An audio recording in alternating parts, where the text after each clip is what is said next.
25 years is a long time. I was thinking, getting a little nostalgic today. It snuck up on me. I didn't think I would be very emotional, but really, 25 years, we can say a quarter of a century, huh? 25 years. Any mathematicians here? It's really been one of the greatest blessings of my life to be sent here. I wasn't happy when I was sent here. Many of you know that. I had just gotten back from India. I had my sannyasa. It was 1996, and Swami Swahananda told me he was thinking of starting something in Washington and thinking of sending me. And I thought, oh my God.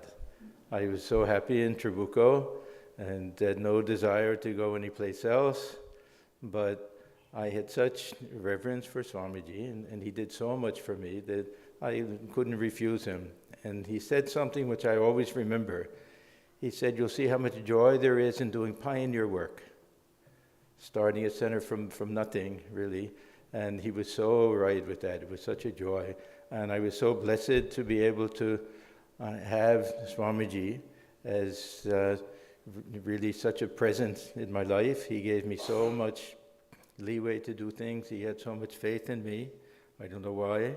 And it just inspired everyone to do it. All of the work that we've done here. And now with Swami Sarvadevananda, Maharaj, who could have followed Swami Swahananda the way he has? Just such a blessing. So look at my life, the two Swamis that I've served under. It was such a tremendous privilege for me. And to have Swami Brahmarupanandaji by my side the whole time. He's played such an important role in this center. Many of you don't know, before the center started, there was talk that, there will be different groups, there'll be a clash, there'll be conflicts, there's no way to unify the center. And here, Swamiji, he's been here for several years, so much senior to me, elder to me. Well, we knew each other, of course. We were in Philadelphia at the same time, many years ago, and used to go, and when the Swamis came to speak there, we would both be there. But anyhow, how without the slightest drop of ego or pride or anything, how he just worked for the center, and from the very beginning, he said, my only desire is to see that the center flourish. So that was also another great blessing. And so many Swamis that came here in the very early days. For those of you who don't know, Swami Vivekananda himself, he wanted to see a center here. He came here in 1894. Just before he went back to New York, he was called back to New York and started the first center of the order there. This was, I think, October or November, something like that. And before that, he was in Baltimore. He visited Washington, and he expressed a desire to see a center here. It never came about. Swami Vivekananda tried to start something. I believe Swami Paramanandaji also. Something in it. Swami Vivedishanandaji in the 30s. He had a center here. Nothing stuck somehow. But many of the Swamis came. Swami Ranganathananji, he came many times to this center. Swami Bhashanandaji started something, groups here and everything.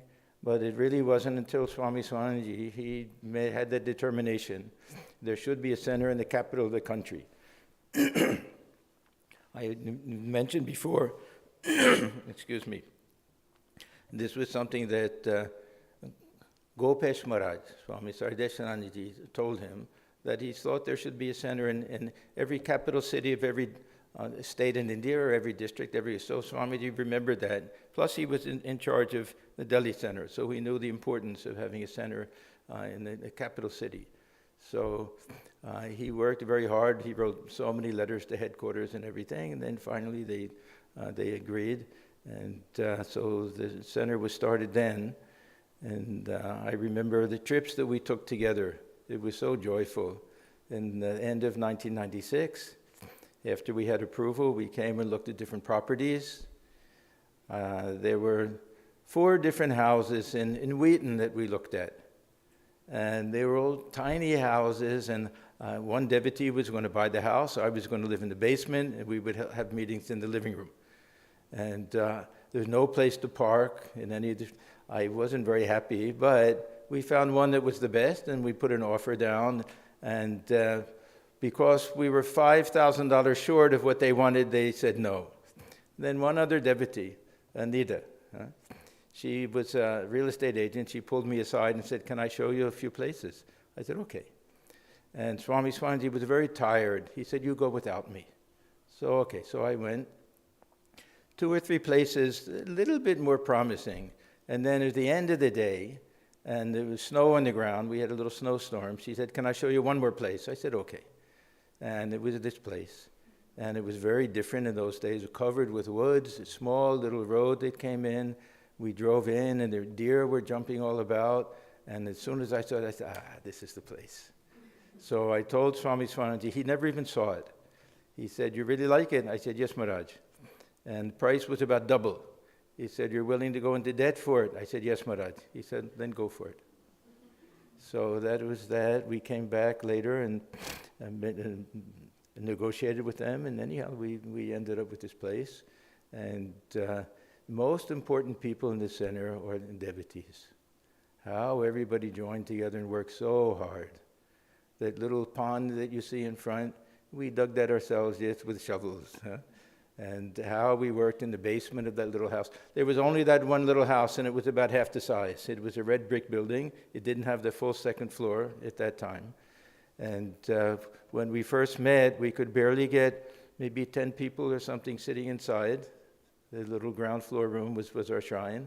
One room upstairs was my bedroom and the office, and there was a little attic room that was the second room.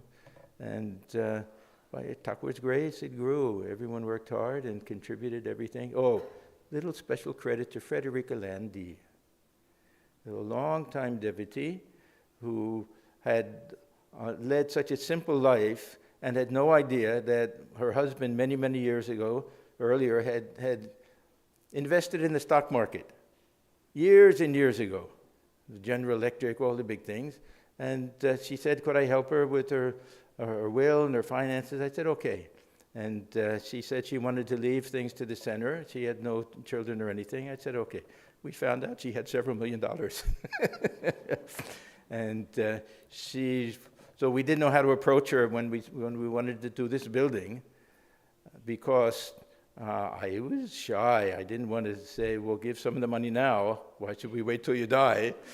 But anyhow, our financial advisor, he said, leave it up to me. He flew up, and he met with her and said, you have enough money to live your whole life and even still give a certain amount. So she gave, I think, $2 million at that time to build this. So in 2000, we built the other portion, and then in 2013, we inaugurated, we finished this temple building. So it's really been such a tremendous privilege for me, and it's such a joyful occasion, and I'm so happy that Swami Sarvadevananda is here, that he's the inspiration now for us after Swami Swahananda, and such a smooth transition from the one Swami to the other. So I don't want to take up any more time. Swamiji will give the main opening address. Let me just go through the schedule very quickly. That tonight, after Swamiji speaks at 8:30, we'll have snacks in the basement. Those who are staying here, of course, you'll get a regular meal. But otherwise, it was a little too much to give a full meal to everybody every day. So tomorrow, Saturday, 11 o'clock, Swamiji will speak on Sangha, Buddha to Vivekananda, Part 1. And then that's 11 o'clock, 12:30, lunch for everyone. That'll be in the basement. Then 3 o'clock to 4 o'clock, we'll have bhajans. So this will be group singing and individual singing, whoever would like to join. And then at 4 o'clock, Swamiji will give the second part of his talk, Sangha, Buddha to Vivekananda, Part 2. Then at 5 o'clock, we'll have tea and snacks, and we have some video presentations. So this will be from about 5 to 6, about the beginning of the center and different things that we've put together. I think you'll all enjoy that. Then we have our 6:30 Arati, and 7:30 tomorrow night, we have a musical performance by Saranjan Chaudhary, a very, very good singer, classical singer, but he'll do mostly bhajans and things. So that should be very, very nice. That'll be 7:30. Then again, 9 o'clock snacks. Then Sunday is Ram Navami. Ram Navami is really our foundation day. This is when we started everything. So the puja will begin at 11. We'll have lunch at 1 o'clock. Then from 3 to 3:30 on Sunday, we're inviting devotees to give some reminiscences of the center, early days or even recent days. It doesn't matter. So that'll be 3 to 3:30. Then 3:30 to 5, there'll be a panel discussion. So Swami Brahmarupanandaji and Swami Sarvadevananda and myself will all speak for about 20 minutes each. Then there'll be a half hour for questions. We'll have something, you can write them down and everything. Questions for all of us. That will be on the essentials of spiritual practice. Then 5 o'clock, again, we'll have tea and snacks and another video presentation. Then 6:30, Arati meditation, and then Ram Nam Sankirtan. That'll be the final program Sunday night, and then again we'll have snacks after that. So now, Maharaj, please come and open up the ceremony. It'll be a year-long ceremony, year-long celebration. Every month we'll have some special invited guests, different Swamis or Parajikas or something like that. So this will continue until next April. We'll have the final closing ceremony at that time.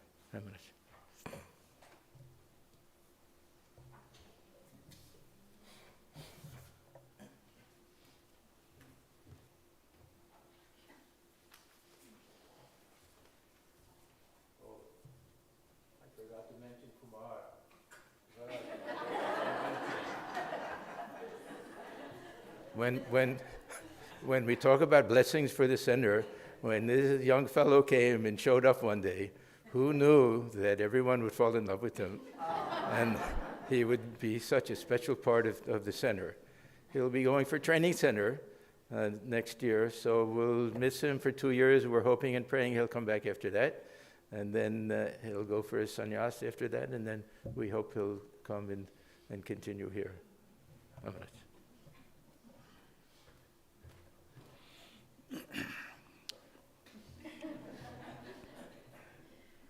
Om Ashato Ma Sadgamaya Tamasho Ma Jyotirgamaya Mrityor Ma Amritangamaya Abirabir Maidhi Rudro Yatte Dakshinang Mukham Te Namang Pahi Nityam Te Namang Pahi Nityam Om Shanti Shanti Shanti. O Lord, lead us from the unreal to the real. Lead us from darkness to light. Lead us from death to immortality. And evermore shine in our hearts with your resplendent face. Om peace, peace, peace. It is a joyous moment, we will say, in the history of this Vedanta society, silver Jubilee year. 25 years is a big or extended period. And this year also, 125th year anniversary of the Ramakrishna mission, of which this is a part of that. It's a huge, gigantic movement.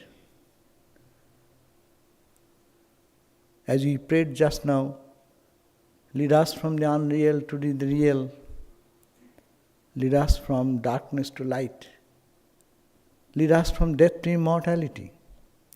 It is a great mission. Who will guide us? The source is Ramakrishna. That's why we call it Ramakrishna Mission, Ramakrishna Math, or in West we call Vedanta Society. Who is Ramakrishna? What is his mission?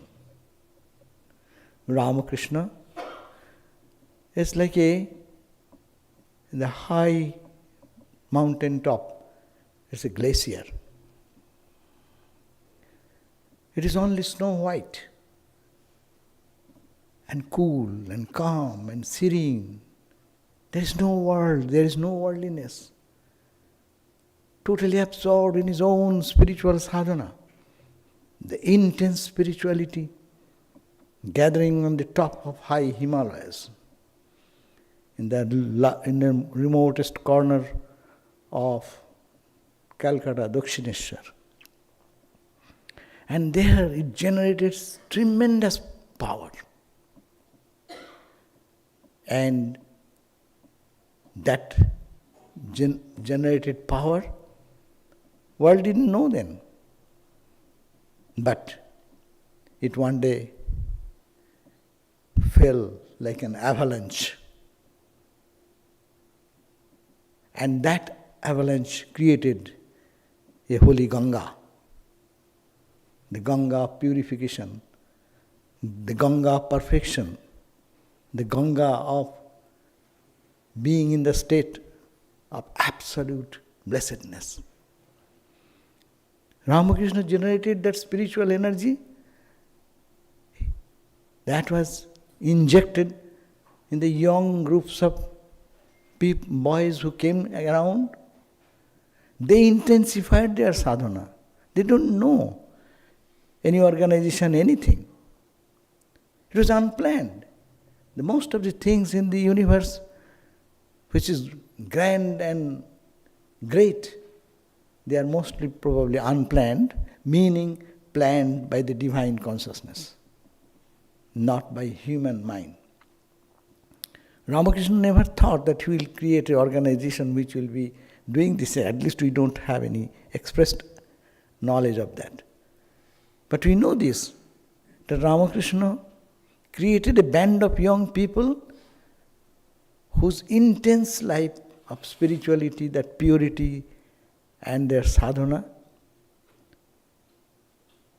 to make them free from all bondage. And then Ramakrishna acted through them. Vivekananda said it is the mouthpiece who is inside is Ramakrishna. And we find that avalanche when it falls from the high mountain. The source is Gomukh, Ramakrishna Puta Ganga. That Ganga started from that high Himalayas, and then it was going out to help the humanity. As the Ganga flows, literally you look at that. It comes to Gangotri and down, down, down. Its intensity, it's tremendous intensity. Its purity, it's tremendous purity. Ramakrishna Order started with that type of purity in the Barnagar monastery. And that intensity was carried into Alum Bazar. Alum Bazar to Nilambar Babu's house. Nilambar Babu's house to the place where is now Belur Math. And all the brother monks of Swami Vivekananda, they are all roaming around here and there. In search of God, though they have everything, but they become all vehicle to transmit the mission for which Ramakrishna came. Ramakrishna first what is took inside, and then it flew for the good of humanity. Ganga flew from high Himalayas, for whose necessity? To redeem the people. And that flow came down. Those who are fortunate, those who sit and lived on the bank of that Ganga, they are called the purest people. They get the fresh air of Ganga, Holy Ganga. He says, you need not have to do sadhana, just sit on the bank of Ganga. It's so soothing, so pure, so cooling. So they are fortunate.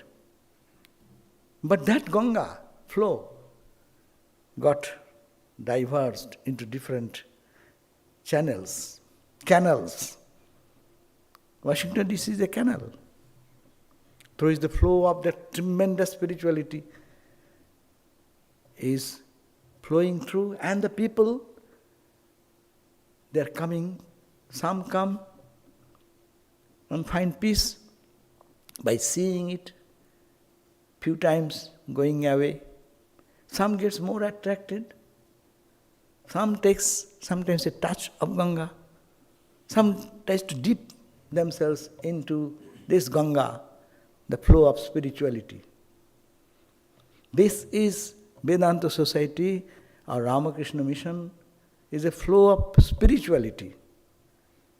And it is to give us a boosting of our ordinary personality into a high spiritual destination. to plunge into spirituality. So there comes this necessity of this organization. And this organization is not a political organization, not a social organization. It is a spiritual organization. Its purpose is the same purpose what Ramakrishna taught in his own life. Ramakrishna is a principle. Ramakrishna is not a person. Though he appeared in the person, but the principle is behind. That tremendous spiritual energy, Swami Vivekananda said after going back from this country, that within few years, you see how this message has spread. What will happen? Imagine what is going to happen after thousands of years, no? So this is the flow. And it bursted in the platform of Chicago Parliament. World came to know suddenly. What? They didn't come to know suddenly Ramakrishna. But they came to know what is Ramakrishna, who stands for Ramakrishna, the Sanatana Dharma, the eternal religion, vast as ocean and deep as, vast as the sky, deep as the ocean deep. Intensity and extensity of the profound message of the ancient Vedantic truth. Sri Ramakrishna expressed himself through the mouth of Swami Vivekananda. That's why it is said everyone in this parliament of religion, all the world leaders, they spoke about their religion. But here is only Swami Vivekananda who spoke for everyone, for all religions of the world, of all spiritual paths, all leading to the same destination. This message came from Vivekananda, and Ramakrishna, actually that avalanche fell there, and it broke all the barriers and distinctions of human differences. Though it is continuing, but could you feel the strength and power of that? And then it went on expressing those ideas to the length and breadth of this country. Swami Vivekananda himself started that movement. He called Lavidan, Sarvadevananda, Trigunaatitananda. And through them, this spiritual energy is pure and profound, where there is no worldliness, nothing but God. That pure message has been given by the life of these great souls who were trained under Ramakrishna. Swami Vivekananda told Hari Maharaj, rather you need not have to do anything, just to live there, go and live. I have given the message, you show a life. And Turiyananda Swami and all the direct disciples who lived here. And after that, those Swamis who came over here, spreading the same message according to their capacity. How many people got benefit of it? This center in last 25 years, as we see, I am coming for all the years, probably I never missed 1 year of this 25 years, probably. How many came here? How many lost their near and dear ones? They were totally lost, emotionally lost.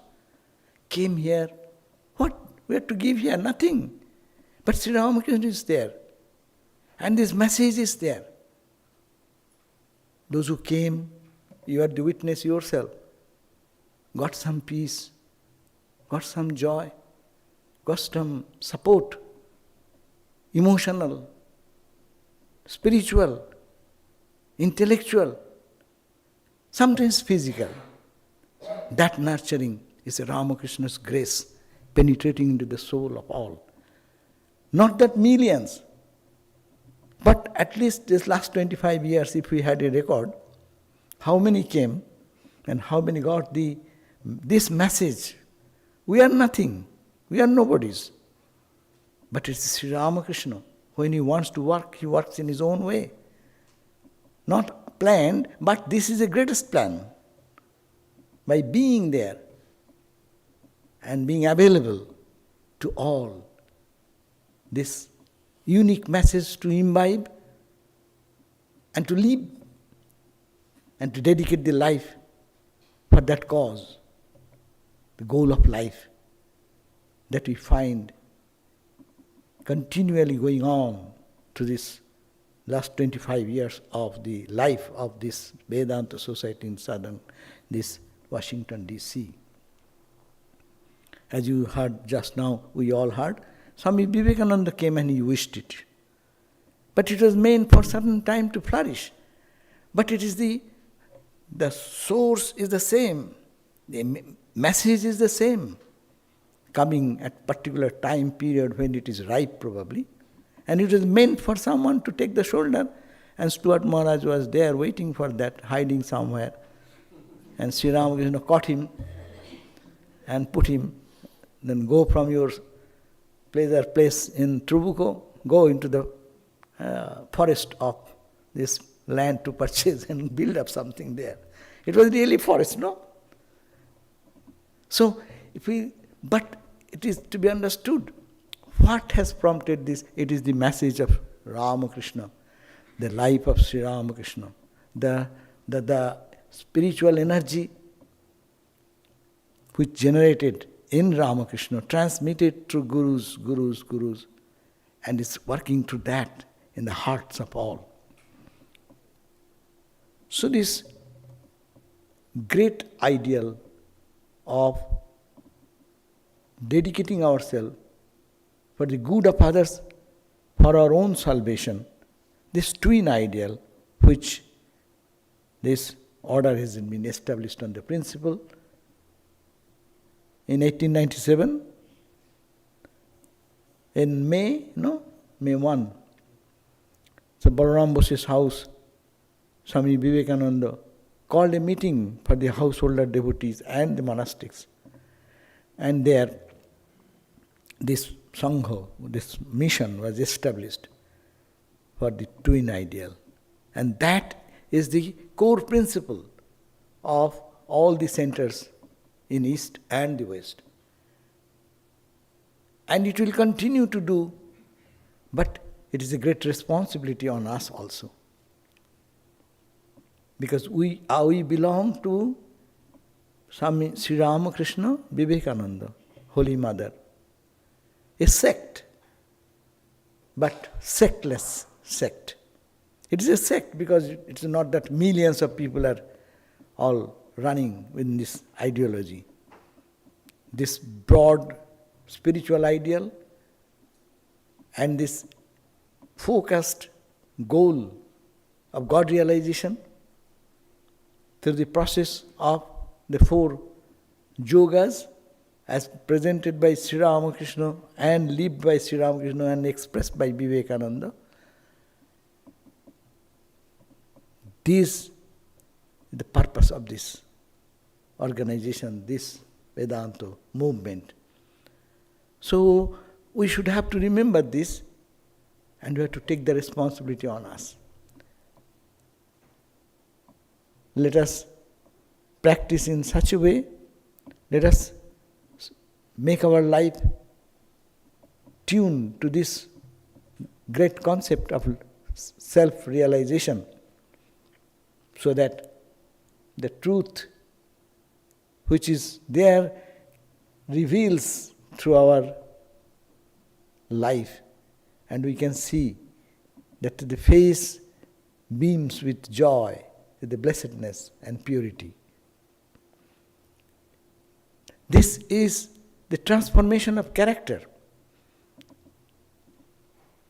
Really, when the main river flows, there is the most important power. You can see if you go to the bank of the Holy Ganga, from Himalayas down to Calcutta, or to the, the ocean, Bay of Bengal, how much civilization has been created there. And all the places you move, there is how many temples, how many evening time, in the Arati time, from there down that, how many millions of people are engaging themselves in that Arati of the Mother Ganga, chanting of the mantras. So this is the Ramakrishna Ganga flowing through these centers. So there is also a chanting going on, prayer going on. We have to join with earnestness. We have to make it more vibrant by our dedicated life, dedication to the cause of self-realization, dedication to the cause of removing the suffering of others in whatever little way we can do. That is the mission of this, our Vedanta movement. So, it is really a fortune to be in this movement and to add our own contribution, to be benefited by that way, benefiting our life. We are not going to benefit anyone, though we think that we are doing good to others. But it is all the benefit comes, and that benefit comes for our own well-being, our own spiritual expansion. So this Vedanta should bring this expansion and also the profound depth of understanding about the truth, the universality of the truth. So if we look back, all the great souls, like starting from the Ramakrishna's disciples, their disciples, it is a process, as it were. This movement is a process through which we get entered into it. All of us, whoever come, the monk or a householder, does not matters little. Whoever comes in this model, we get little unconsciously transformed until and unless we know that we are our children of God, or we know our divine self.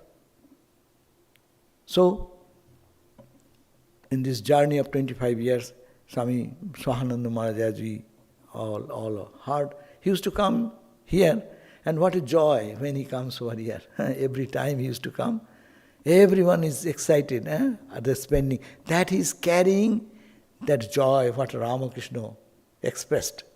What Ramakrishna, out of the spiritual practice, his whole life's dedication.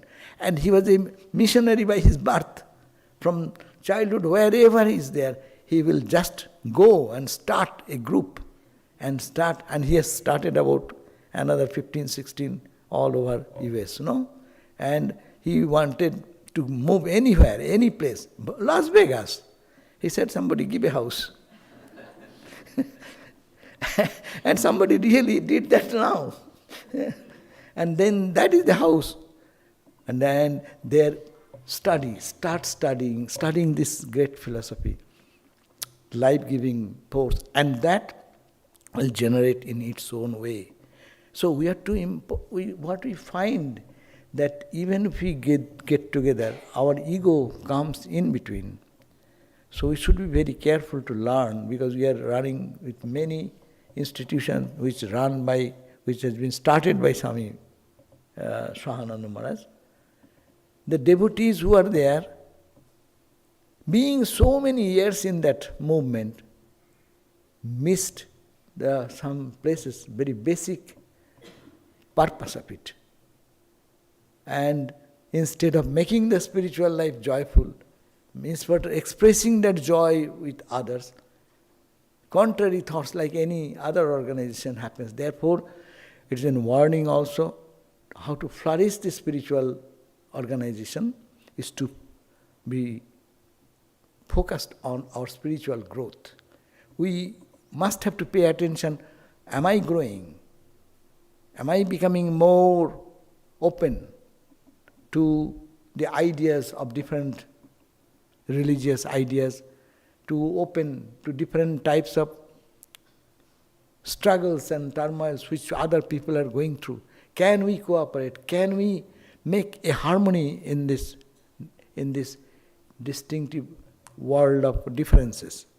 So, this is very important responsibility for us. Unless we grow inside, this organization outside may flourish, but that is not the real purpose of these societies, to grow inside and to be an instrument in the hand of God. As much as we dive deep into ourselves, follow the Sri Ramakrishna's principle, that is the ishtar labh jivaner uddesya, the goal of human life is God realization. And with that focus, whatever we do around that should be central pillar of our very existence, our being purpose of our living. And all other activities should go around that. And that we are everyone should have to come forward with this idea of this philosophy of just absorption into the truth. So this 25 years it is 25 years, it will move on, we will not be here, it will continue, it will come, 50 years will come, 75 years will come, 100 years will come. This place will be moving on and purifying the souls who come over here, and then they purify and they also attract others to purify. World is full of pain and suffering. Where is joy? Where is peace? Really people are seeking for that, but do not know where to go. And that is the purpose of finding true joy, true spirituality, and true fraternity. This Vedanta societies are working, and particularly we are proud that this 25 years it has moved so far and it has touched the hearts of so many people, and that has given them another life in the struggling condition of our life, when life is miserable, where life is almost devastated. Then this thought and philosophy is giving solace to the heart, and it will continue to do that.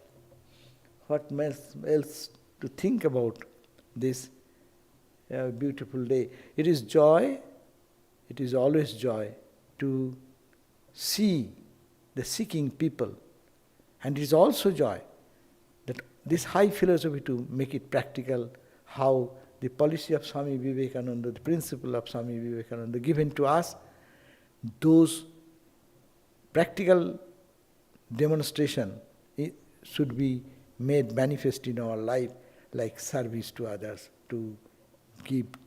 And this center is good, and giving people in the need of their necessities, sending some donation to different institutions, organizations, places where utmost suffering is there, and then any appeal comes by monetary help and by so many other ways. Here is the only place, we are proud that this is the only place where some service activity has started. Your food, what is called food drive, that's one point. Your soups, medical clinic, that's wonderful. They never, nowhere in this US have started any such activity like this. So it is moving in the right direction, in new channels. Even they particularly this Sri Ramakrishna's Murti, this is the first in the whole of West, we can say, that is here, and it is Swami Swahananda Maharaj wanted. And they say, like Belur Math, this is the first time you can find that it is here. So it is all the wish of the Lord working behind, and that is bringing this new energy into the mind of people. So we should be feeling this connection and feel proud to belong to this organization, this Vedanta society, and to live a life of prayer, meditation, service, and all devotion. It takes time to absorb these ideas. Many people come. That is the uniqueness of this movement, that you go anywhere, there will be a limitation. Thinking that God is only this, you follow this ritual, you follow this formula, then you are spiritual. If it is not, then you have no hope. But this is the only place when people come and they can find that everyone is going in the direction, only the instruction is that you dive deep into your own path. And that is the uniqueness. We may be heterogeneous in our approach to reality, but there is this unity there, to thinking that we are all reaching the destination which is grounded on the Advaita Vedanta, the thinking of our real nature. So all our activities is founded, this is the mission speciality, that all our activities have the foundation of Advaita Vedanta. Our all activities of service is not service, but is serving the Atman, the Brahman. You are meditating on different forms, they are all the expression of the one absolute Satchidananda. Wherever we do anything, we think anyway. The Vedanta is the background, what Shankara said, to Advaita Gyan Achole Vede Jaichhata Kar. Ramakrishna's this message. So we will have to remind this ourselves, that the foundation of our all understanding is that one non-dual absolute truth. And keeping that in our control, in our thought, and then all activities should be focused around. And that will really give all our actions into a level of serving the divine in every being and in us. So Advaita knowledge, and whenever we get into our mental conditions, depressing condition, bring out Vedanta. Decide, who am I? And then it, from the downgrade expression of our depression, it pushes us up into the awareness of our divine nature. So we have all these scopes which is preached from this platform again and again, and through the lives of the sadhus. So that, and also we the devotees who are coming here, imbibing those philosophy in their life and making a life of blessedness and peace. So it is as I said, a great responsibility to take up the philosophy of Sri Ramakrishna and Vivekananda, and to practice it in our everyday life, and to manifest through our every movement of our life. And this movement will extend in its own direction. It will be much more beneficial to the society if we all focus in our spiritual growth, in our spiritual development. And if we get astray from that principle, then all actions will be just like any other organization. But here is to focus on all activities, behind that keeping the one, that is God. Ramakrishna said, put all zeros. 0 and 0 and 0 has no value, but put only one behind the 0 and go on adding. So all will be added beauty, and it's valuable, more valuable, greater value, greater value. 0 the same, but with God it makes, and that is the principle which Vedanta Society teaches us, that put God at the back of all activity, all thinking, all our efforts is to be done.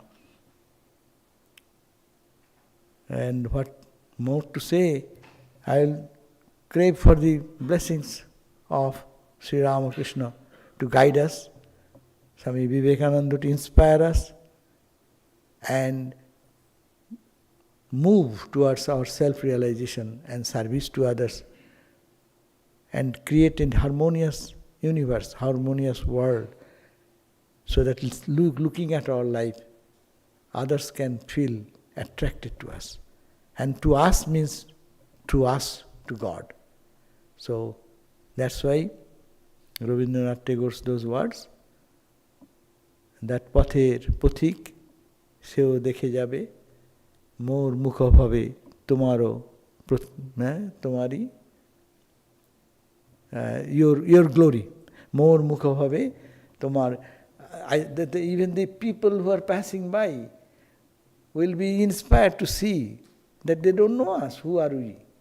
But we should be such spiritual people. No? Rabindranath says, I will be sitting in my corridor of my room, house, and the passers-by will go and look at my face and then say, see the glory, divine glory, manifesting God's glory, manifesting through our face. So that means they transforming ourselves. And as we transform, then only we can transform others. So we need not have to take the responsibility for others first. But others' responsibility is that far that it helps us to improve our characters, our life, and our spirituality, our peace, our inner tranquility, our joy inside.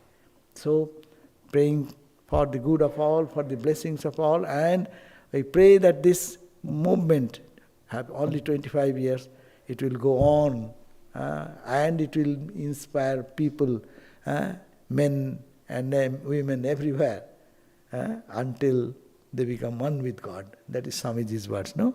He said, I shall inspire men everywhere. I shall inspire men everywhere until the whole world shall know that it is one with God. So he will not stop working. It may be that he said, I cast off. He has cast off the physical body. But this body he is keeping. And through this body he is inspiring. That's why it is called Sangha. And these centers are called the body, physical body of Ramakrishna.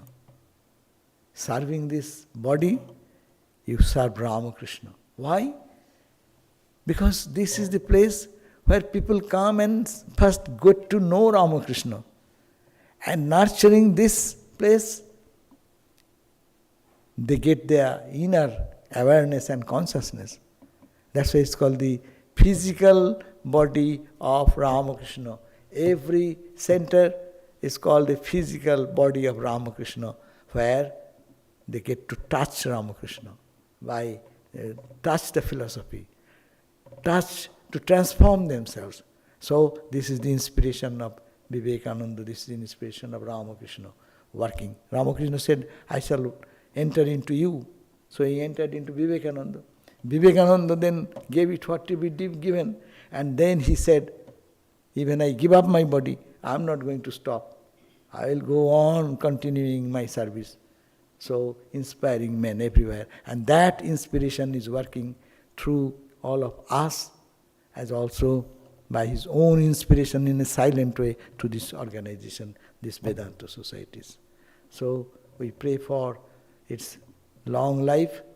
It's to produce, this center should produce men and women of illumination, spiritual illumination. That is the success of these Vedanta societies will be there.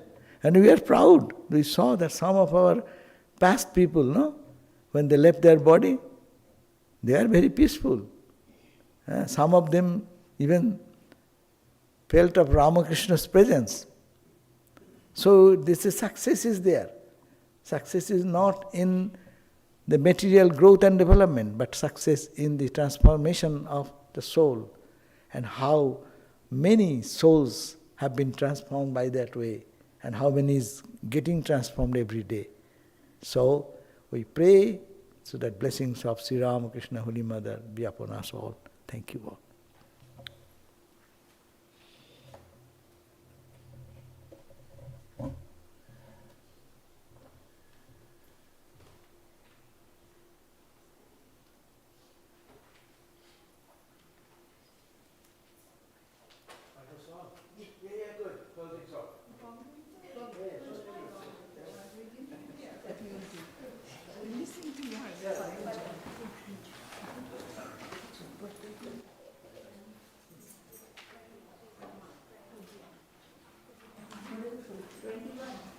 Page 21.